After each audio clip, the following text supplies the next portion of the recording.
大家好，今次同大家講一題正變 direct variation 嘅題目，於大家嘅工作紙第115頁 Quick Practice 2.2。我哋先睇一睇題目。It is given that Q varies directly as the square of P, and Q equals to say but when P equals to say. Express Q in terms of P. Be find the value of Q when P 等於5。睇完題目，開始啦。part 題目藍色嘅句子，我哋會寫成 Q 等於 K P square，where K is a non-zero constant。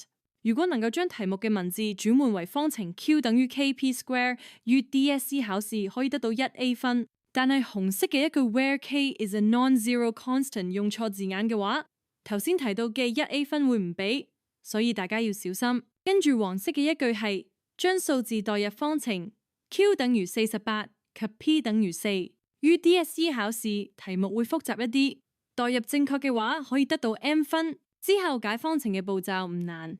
最後綠色嘅一句係要求大家寫出一條方程。好多學生計完 K 就以為計完收手，希望大家唔好咁做，要寫出綠色嘅方程去攞最後嘅1A 分。Part 比較簡單，我唔多解釋啦。影片去到呢度，多謝收睇，有問題問我哦。